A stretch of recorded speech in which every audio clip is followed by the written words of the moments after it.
Hello, and welcome back. I'm glad you're here with me tonight. Take a moment to get comfortable. Let the noise of the day fade away, and tell me in the comments where you're listening from and what time it is there. And if you enjoy these quiet journeys into the past, you're always welcome to subscribe and join me for the next story. Now, let me take you back to a winter I have never forgotten.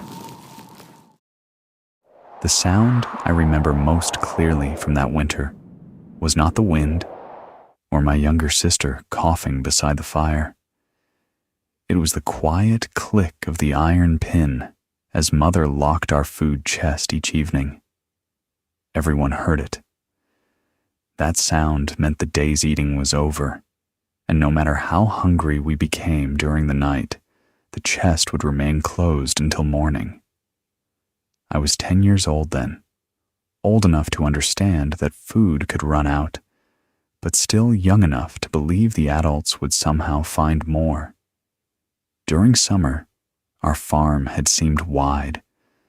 There were barley fields, a narrow pasture, and a river moving over dark stones.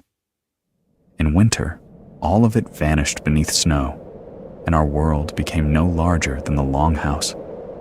A cow and a weak ewe stood behind a wooden partition, their warmth helping us through the coldest nights.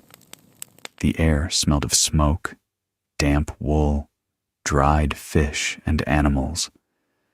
Smoke from the central fire gathered beneath the roof, making grandmother's eyes water and Runa cough. But no one asked for the fire to be put out. Without it, we would have frozen. In our valley, the growing season was short, and one damaged harvest could leave a family with nothing to replace what winter consumed. Our harvest had been poor that year. Heavy rain had damaged part of the barley before we brought it under cover. Some grain had blackened, some had molded, and mice found their way into one of the storage containers. At first, my mother tried to hide the shortage from us. She mixed barley with oats, dried peas, and whatever else could pass beneath the quernstone. She sliced the bread more thinly and added more water to the broth. When Runa asked why the bread had become darker, Mother told her dark bread kept a person strong. When I asked why there were no pieces of fish in my bowl, she said the goodness of the fish had already entered the water. Children want to believe such things, especially when the person speaking is their mother. Yet hunger teaches a child to notice. I noticed how long Mother held the grain jar before pouring from it. I noticed Father watching her hands. I noticed that one of the farm hands no longer asked for a second portion, even after spending the entire day cutting wood in deep snow. One evening, Mother lifted the grain jar and shook it. Instead of the soft movement of barley, there was only a dry whisper. She turned the jar over above her palm. 3 pale grains fell out. For a long moment, everyone looked at them as though they might multiply if we remained quiet. Mother returned the 3 grains to the jar, covered it, and placed it beside the food chest. That was when I understood that the adults did not know how to bring the food back. The days after that became narrower. Mother boiled fish bones more than once, even after they had turned pale and brittle. She scraped small pieces of flesh from old skins and mixed them into soup. Father returned from hunting with nothing but frozen mud on his boots and a little gray fur caught in one of the snares. Runa asked whether he had seen a hare, and he told her he had seen tracks. She wanted to know where the animal had gone, but Father only warmed his hands above the fire. His fingers were cracked, swollen, and dark around the nails. Those hands had always seemed stronger than winter to me. Seeing them tremble, frightened me more than an empty bowl. That night, while Runa slept, I heard my parents speaking beside the food chest. Mother suggested slaughtering the ewe, but Father reminded her that the animal might be carrying a lamb. If we killed her, we would have meat for a few days and nothing later. Mother asked whether we should eat the seed grain reserved for spring planting. Stories had begun to travel between the farms, families eating the grain meant for spring, and children being sent to relatives because there were too many mouths at home. Father did not answer. After a long silence, he began counting the people in the house with his eyes. He was not choosing who mattered. He was trying to measure how many days remained for all of us. The next morning, he took down his small axe, his iron knife, and a wooden scraper. Then he told me to wrap both pairs of stockings around my feet. We were going into the pine forest to search for food that did not look like food. The forest was quieter than the longhouse. Snow softened the sounds of our boots, and the branches of the pines sagged under white weight. Father walked ahead, opening a path, while I stepped into the holes left by his feet. Even then, the snow reached above my knees. The cold entered through my shoes slowly, first as a dampness around my toes, and then as a numb heaviness that made each step harder. We passed the snares Father had checked the previous day. One had been disturbed, but nothing remained except a few drops of frozen blood and the marks of a fox. Father knelt to examine them, and then continued walking. He had brought no bow because arrows were difficult to recover in deep snow, and there was little chance of seeing an animal before it saw us. Our purpose that day was not hunting. Grandmother had told him of another way families endured when grain failed. Beneath the rough outer bark of a pine lay a softer inner layer that could be removed, dried, and ground. It was not bread, and no one in our valley would have chosen it while barley remained. It was a way of making the last handfuls of real flour reach farther. Father passed several trees before choosing an old Scots pine on a slope facing the weak winter sun. He brushed away the snow, placed his palm against the trunk, and told me to do the same. The bark felt colder than stone. With his knife, he cut a narrow section, careful never to remove a ring around the whole tree. Such a wound could kill it. Beneath the rough outer bark lay a pale, damp layer, smelling sharply of resin. Father scraped it into thin strips and wrapped them in cloth. I touched one strip to my tongue and immediately spat it into the snow. It was bitter enough to make my mouth ache. Father almost smiled. We took narrow strips from several trees, never too much from one. By midday, our bundle was still small and my feet had gone numb. I had thought survival meant taking everything we could find. Father showed me that sometimes it meant knowing when to stop.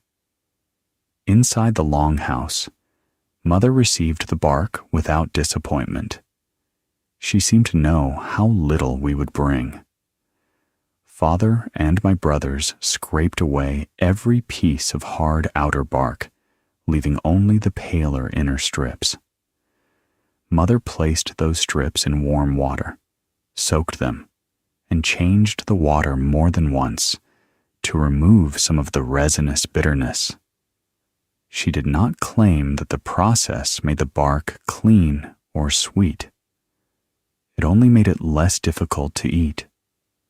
After soaking, we spread the strips near the hearth, where the heat could dry them without setting them alight.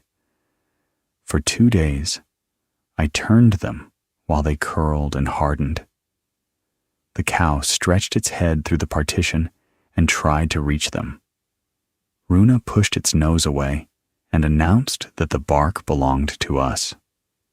Grandmother laughed softly and said it was a strange winter when a child had to guard tree bark from a cow. When the strips were dry enough to snap, Mother carried them to the quern. The 2 heavy stones had ground barley, oats, and peas for years. Now they ground wood. I pushed the handle in circles while the stones made a low scraping sound.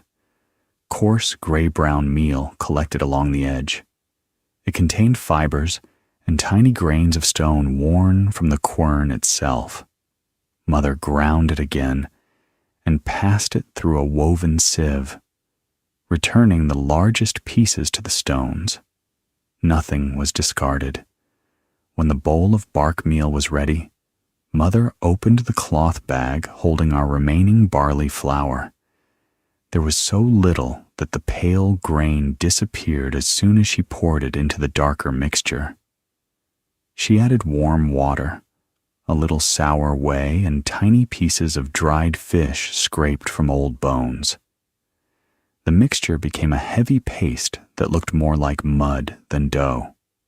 She covered it and left it near the hearth until the next day, allowing the moisture and sour whey to soften the fibers. It did not rise. There was no miracle hidden beneath the cloth. In the morning, Mother shaped it into thin cakes because thick pieces would remain hard in the center. She laid them on a hot stone beside the fire. As they cooked, the smell of pine, smoke, and sour grain filled the house. Every person stopped working. Father paused while mending a harness. Grandmother lowered her wool. One of the farmhands turned from the door. Runa moved closer to the hearth until Mother warned her not to burn her knees. The cakes were not good food, but they were the only food cooking in our house, and for that reason, their smell seemed powerful enough to make us dizzy. Mother gave the first cake to Father because he would have to return to the forest and cut wood. He broke off a corner, chewed for a long time, and swallowed. Torstein asked whether it was good. Father answered that it was food. No one asked again. Mother allowed the cakes to cool before dividing them. Warm bread was too easy to eat quickly, while cold bread could be cut more evenly and forced us to chew. My piece was dark, flat, and marked by the cooking stone. When I bent it, it cracked. The first bite made my jaw ache. Coarse fibers caught between my teeth, and tiny particles from the quern grated against the enamel. The taste was bitter and dry, with a faint sourness from the whey and a smoky flavor from the hearth. It did not resemble the barley bread I remembered from autumn. Yet after I had chewed and swallowed the entire piece, the hollow pain in my stomach became quieter. The bark had not nourished us as grain, meat, or fat would have done. Its purpose was to stretch the small amount of real food mixed into it and to place something solid into each person's hand. A handful of barley that might once have made 4 cakes could now become 10 or 12. Each piece gave less strength, but no one had to watch the others eat while receiving nothing. That mattered more than I had understood. Hunger was not only a pain in the belly, it changed the way we looked at one another. We noticed the size of every portion. We watched Mother's knife as she cut. We knew who received a thicker piece and why, yet knowing did not prevent resentment. Father needed more because he worked outdoors. Runa needed food because she was small. Grandmother needed softer pieces because her teeth were weak. Mother often claimed she had eaten while cooking, and even when we knew she was lying, we sometimes remained silent because challenging the lie might require us to surrender part of our own food. The bark cakes reduced those moments. They gave Mother enough material to make portions that appeared almost equal, even when some contained more grain than others. We ate them with thin broth, with fish water, and sometimes with nothing. On rare days, Mother mixed in a little animal fat, and the cakes became less dry. When Father trapped a hare, she added small scraps of meat. We ate the animal slowly, boiled its bones, and saved every part we could use. The smell of meat remained in the house after the last piece was gone, and Runa continued sniffing the cooking pot as though another portion might appear. The cakes took a toll on our teeth. The quernstones left grit in all our flour, but the bark required so much grinding that the problem became worse. My teeth began to hurt when I drank cold water. Leaf developed swelling along one side of his jaw and could chew only with the other side of his mouth. Mother held a warm cloth against his face, and Grandmother gave him a little willow bark to chew for the pain. There was no one nearby who could repair a damaged tooth. We waited and hoped the swelling would fall. It did, though Leif's tooth troubled him for years afterward. The food also made our stomachs heavy. Some days, Runa complained that the bark sat inside her like a stone. Mother began giving her smaller pieces soaked in broth. Grandmother ate slowly and drank warm water between bites. No one believed the cakes were healthy or complete. They were what stood between us and an emptier kind of hunger. As the weeks passed, fear entered our habits. Mother began cooking after darkness, so fewer people would see smoke rising from our roof. Father checked the wooden bar across the door before sleeping. We listened carefully when footsteps passed outside. A visitor might bring news, but a visitor might also ask for food. Once, I hid a piece of bark cake beneath the straw beside my sleeping place. I did not intend to eat it at once. I only wanted to know that it was there.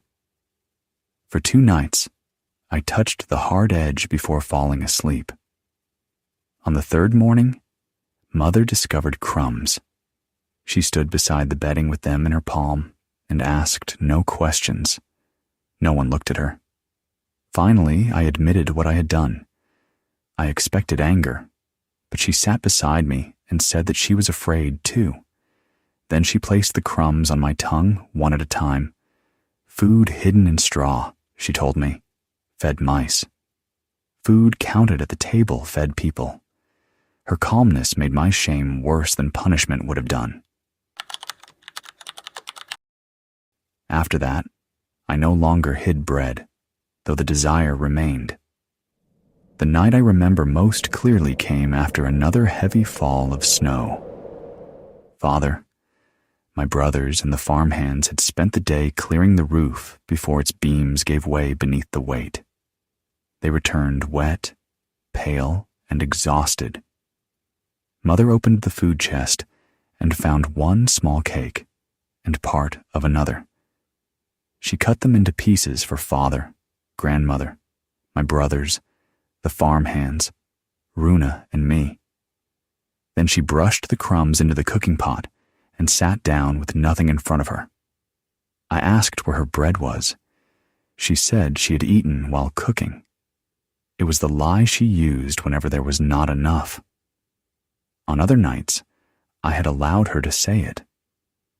That night, perhaps because I was tired, or because hunger had made the truth impossible to ignore, I told her she had not eaten. Mother looked toward the fire and ordered me to finish my portion. My cake was no larger than 2 fingers placed together. I wanted all of it. I could already feel its dry edge against my teeth and imagine the slow relief that would follow. My stomach tightened while I held it. I broke it in half. One piece was slightly larger. I noticed immediately and hated myself for noticing. For a moment, I considered giving Mother the smaller part. Then I placed the larger piece on her knee. Mother did not refuse. She lifted the bread and ate it slowly. She did not thank me, and I was grateful. A word of thanks might have made the moment feel noble, but I did not feel noble.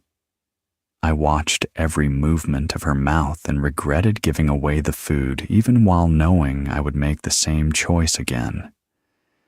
Mother seemed to understand. She placed her rough hand over mine. Across the hearth, Grandmother gave Runa a small wooden horse with one broken ear. Runa made it walk across her blanket while Father rested against the wall with his eyes closed. Snow struck the roof, the cow breathed behind the partition, and smoke moved slowly above us. Our grain had not returned. The traps were still mostly empty. The seed jar remained sealed, and no one knew how many bitter cakes we could make before even the bark meal ran low. Nothing had been solved. Yet with Mother's hand covering mine, I no longer felt alone with my hunger. We continued eating bark bread after that night. Some cakes contained a little barley and were easier to swallow. Others tasted almost entirely of pine. The storms continued. Runa still coughed when the smoke hung low, and our food remained painfully scarce. One shared piece of bread had not rescued us from the winter. Yet each evening, Mother still closed the food chest. The iron pin slid through the clasp with the same quiet click I had once feared.